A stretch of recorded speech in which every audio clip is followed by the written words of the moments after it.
Since Marco Capitelli from the Marigold approached me on the back of Conscious Life, um, I decided that it was a good opportunity to work with Ruth more again, since she wrote and also acted in Conscious Life.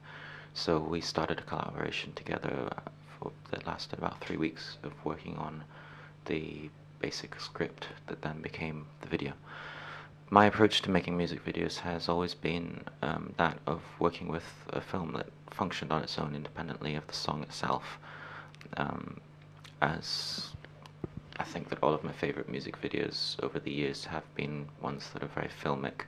and not just following a band member singing through the streets or something. So Tundra started as a script that was meant to convey a very cyclical melancholy and kind of a self-induced or self-imposed limitation and almost social doom. A few years ago, my brother and Ruth and I had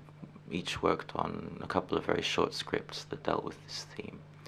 and the actual set that Conscious Life was shot in, and Tundra was shot in,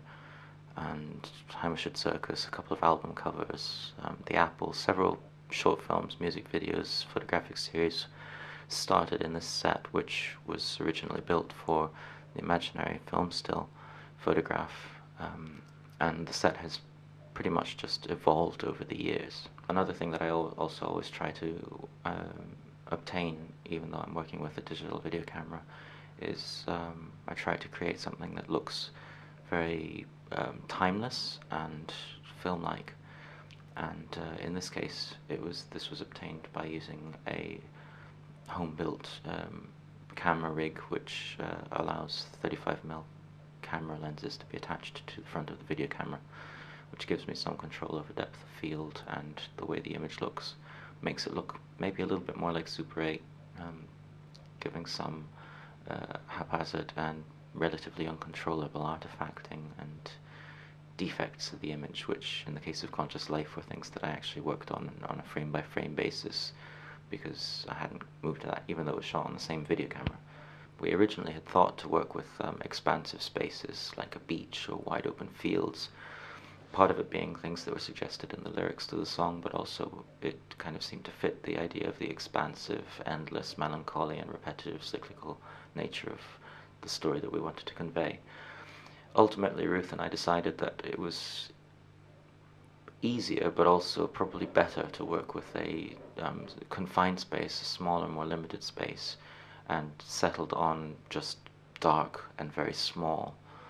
and trying to convey the melancholy, the kind of selfish indulgence in one's own misery,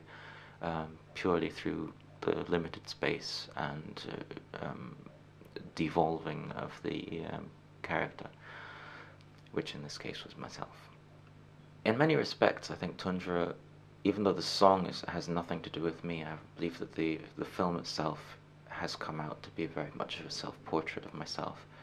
The narrative itself, maybe not, because I don't feel that I'm constantly sending love letters to the same person that come back returned to sender.